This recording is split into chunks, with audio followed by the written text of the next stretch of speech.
You know, let's go ahead and pull this up here. Favorite show. Yes, favorite show, where Sonny Hostin clashes with the View panel, arguing that Israel's attack on Iran was illegal. What people aren't talking about is that Israel preemptively struck Iran. And so I think the conversation would be very different if another country preemptively sent missiles to this country, right? No one would be saying, this is fine. Sure. Because I think that the Iranians and the Israelis believe that Iran would like to completely destroy Israel. That Iran is an existential threat to Israel. But that does so not. So they're saying, if you're trying to kill us, we want a nuclear bomb, and we don't want you to have a nuke. That is fine, but you have to do that legally and under international law. Iran's launched tons of missiles against Israel. You're not supposed to do this. I'm not sure Iran does things illegally. But under international law, Israel should not be preemptively striking another country. And President Trump just said yesterday he demanded Iran's unconditional surrender and threatened to kill its supreme leader. He wrote, "We know exactly where the so-called supreme leader is hiding. He is an easy target, but is safe there. We are not going to take him out. Kill, at least not for now." That is also illegal under this country's executive order.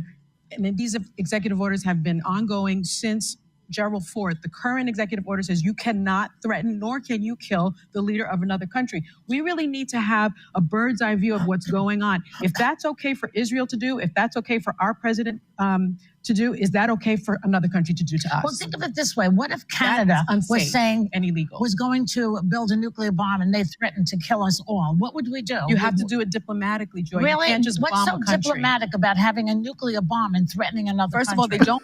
First of all, we don't know if Iran has a nuclear bomb. So first of all, enough with this, because I want to pull this up here. Shout out to Misty Winston and Fiorella Isabel. I want to play this video. Conference where he answered some questions about Iran. And this is what I want people to understand. If Iran had nuclear weapons, this wouldn't have happened. Israel wouldn't have attacked them. We wouldn't be seeing this whole back and forth. They clearly do not. And I know you'll probably mention Tulsi Gabbard, but I just want to say even Tulsi Gabbard, right? The DNI, she specifically said there is no evidence of that.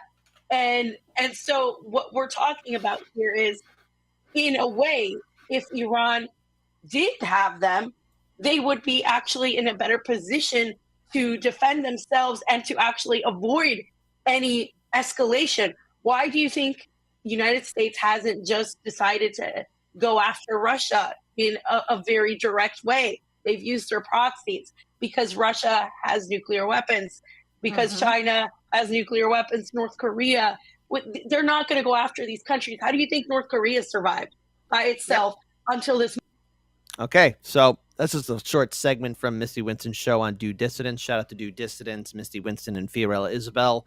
But yeah, I think it's important for us to look at the overall threat of nuclear war and the fact that, look, everybody, if Iran did have them, I don't think there'd be airstrikes because, what about North Korea? I mean, North Korea's got them. China's got them. Russia's got them. You don't see us doing any airstrikes. Libya did have a program, but as soon as they stopped it, that was the canary in the coal mine where it's like, oh, we can never do that because then we will have a coup. Look at what happened to Gaddafi, and say whatever you want about him, but at least there was an open air slave trade happening in this country when it was under his rule. I mean, I'm not saying the guy was perfect, but it was a complete night and day with what we see with Libya now. I don't know, Nick, your thoughts? Well, I have to say that's the most intelligent thing that I've heard on The View in 10 years. And I personally am glad to hear it said on mainstream news or whatever you want to call that show. But what I find interesting about international law is that there seems to be no enforcement of it. And so we can say, and I agree that what Israel did as a preemptive strike was illegal, but who's going to enforce it? I mean, Bibi Netanyahu has been has an arrest warrant out for him. Who's going to arrest him? You see what I mean? Like, so what's the point of international law if there's no one to enforce it? And you get countries that are allied with the United States and they're allowed to just do whatever they want anyway. So kudos to her for saying it. But I would like to hear from someone how international law is going to be enforced. Exactly. And how does it get enforced when, we're not even part of the ICC, Mm-hmm. We're not part of it. And so I don't know, just kind of, I hate putting this pin in my stomach saying, like, I don't know what can happen here, but sooner or later an answer's got to be given. Like, okay, when does the U.S. get involved? Because, in that interview that Ted Cruz had with, Tucker Carlson, Tucker Carlson dropped, Can't even call it an interview. Yeah, you don't want to call it that, but Ted Cruz and Tucker Carlson, Ted Cruz dropped the bomb, or literally, with Tucker Carlson by saying what the United States is assisting Israel, because I thought we weren't involved in it at all. Period. I thought we were not involved in the war, and that is rather shocking. I am deeply concerned of overall the aftermath. And then you have people saying, well, we need to be biblically involved in this. You have Ted Cruz saying that we need to be biblically involved in it because of what's in it. And he couldn't even quote it, the passage in the Bible. Tucker did. Said, like, no, it's in Genesis. It's in Genesis. And even Tucker couldn't even ask or even answer, like, overall the population of Iran. What hurts. Texas, can you vote that guy out? Exactly. Please. So go ahead, Nick. I know you got a little bit more you want to add to this. So go ahead. No, I mean, I think Ted Cruz is an idiot. I have since he ran for president in 2016. The guy doesn't have an original idea that hasn't been sponsored by his donors. And I think that was very evident that he lacked any moral compass when it comes to Iran when Tucker Carlson dog walked him for that entire, quote, interview, unquote. So when I hear someone who's cheering on overthrowing a country, doesn't know about the population, doesn't even know who lives there, or doesn't have any kind of articulated plan for what happens after the regime is overthrown, I don't really care what he has to say. I don't think he should have a voice in the matter, and I think Texas should vote him out. Exactly. I want to pull up this video here, just add a little bit into this, because I know you said you would love to have talked about this yesterday. I'm just going to pull this up here and just add it in here too. So, here's just a highlight. Again, we're able to play it. We played it a few times before, as did other people. I don't know why channel got hit the last time. I don't know the population at all. No, I don't know the population. You don't know the population of the country you seek to topple? How many people live in Iran? 92 million. Okay. Yeah. How could you not know that?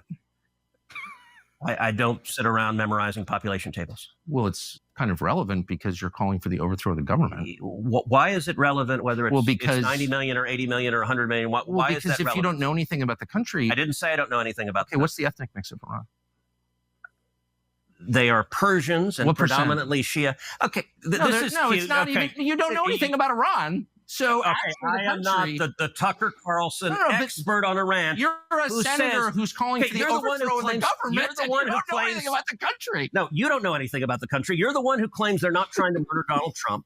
You're the one who can't figure out if it was a good idea to kill General Soleimani, and you said it was bad. They're trying to murder Trump. Yes, I do. Because you're not calling for military strikes against them in retaliation. And if you really believe that, we're carrying out military strikes today. You said Israel was. Right, with our help.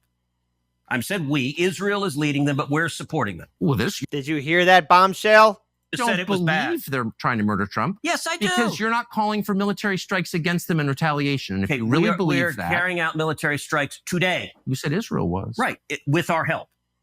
I said we. Israel is leading them, but we're supporting them. Well, you're breaking news here, because the U.S. government denied, the National Security Council spokesman Alex Pfeiffer denied on behalf of Trump that we were acting on Israel's behalf in any offensive capacity. No, we're not bombing them. Israel's bombing them. You just said we were. We are supporting Israel. High stakes. You're a senator. If you're saying the United States government is at war with Iran right now, people are listening. Okay. Nick, your thoughts?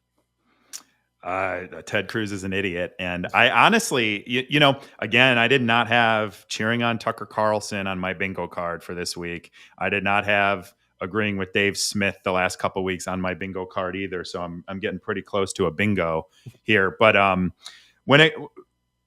I think what this shows is the emperor's not wearing clothes when it comes to Ted Cruz. And I think that this would happen to a lot of politicians.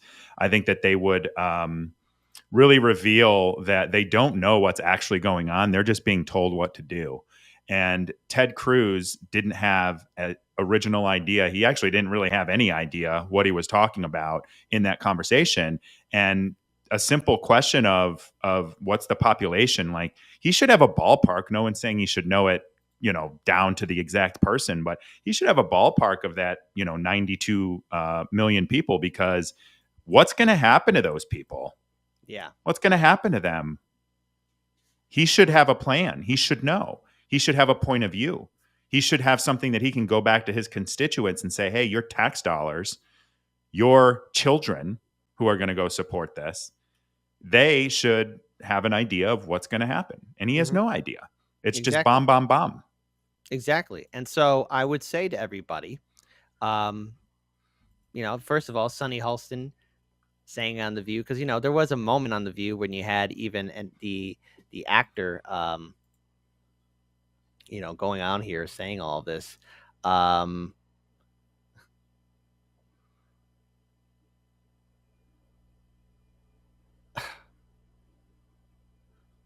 My God. Sorry, folks. I'm just losing my train of thought here. Just it's my brain still can't comprehend of just how stupid everything has become. that we can actually stupid. Yes, it has become. Like, here's the thing: even the people of idiocracy were far more intelligent than right now the people leading our country right now. Even the people of idiocracy are able to put two and two together and realize just how dumb it is. The View, you have all these channels like The View and corporate media, leading us along here. And then now I think everyone's kind of realizing and stopping, like, hey, if this gets out of hand, because, we never found those WMDs in Iraq because there were no WMDs in Iraq. Now, Iran, it's going to be a whole other different ballgame. And they've been watching us, the United States, for 20 plus years since we've been in the Middle East, Iraq, Afghanistan, all over. Operations in Lebanon and Syria and Yemen, joint operations, with Israel, all that kind of stuff. And the thing is, I don't think we're ready for the fallout. And, I just hope. Yeah, go ahead, Nick. Go ahead. I just really think our politicians are either so fake and bought and paid for that they don't even have their own thoughts or, moral compass or ideas or anything like that. Or they're that stupid that they're in their own bubble so hard that they don't realize how much things have changed. And we can't just go around bombing countries preemptively over information that isn't even real. What are we doing? I have to laugh at it because sometimes I feel like I'm going freaking crazy by how stupid this is. And I'm not that smart. I'm not that smart, but I have a bullshit detector. Hold on. Here's the thing. Let's stop saying I'm not that smart. Let's say, hey, I might not be well versed in this subject area, or either that I will defer to the experts, but here's my opinion on something like this, right? But look, smart. Nick, I think in the short time I've gotten to know you and a lot of people in this media sphere on the left and on the right, I'm hearing from libertarians, conservatives, Trumpers, everybody, including on the left, and even latte drinking liberals, like, this is pretty bad. And I am disappointed in people like that Walmart heiress. I know I'm not expecting much from her, but like, hey, look, Walmart heiress, listen, you won't be drinking in all that money if the whole land is radiated. You need to start shelling out. Hey, you like that? No, start shelling out anti-war protest. Start spending. If you're a billionaire and you don't want to be vaporized, spend your money every day and get people out there in the streets. Go. Do it. But not in front of Trump Tower. In front of U.S. senators and House representatives' homes. Every single person needs to be calling their representative. You need to start doing this. You need to start speaking out about this. Because let's face it, folks. U.S. intelligence never got anything wrong, right? That's why we found WMDs in Iraq. Oh, wait, we didn't. Listen, if Iran had a nuke, because, can you imagine what would happen if South Korea or U.S. or both countries did a tactical strike in North Korea? No, don't bomb anything, Kim. Don't do anything. Don't do anything. But they would strike back, and North Korea has plenty of missiles pointed at Seoul, South Korea. Are we really? If Iran had one, they would have done something. Do we want to risk Pakistan retaliating? Do we want to risk India retaliating against India? Against India retaliating against Pakistan. Sorry for that stutter there. Then you got China and Russia to drag into this. Like, they cannot beat us. They cannot beat us incompetent. They cannot beat us stupid here.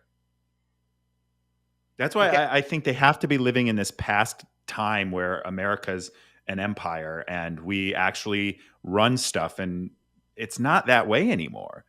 Russia and China are world powers, and in alliance as they are, what are we going to do?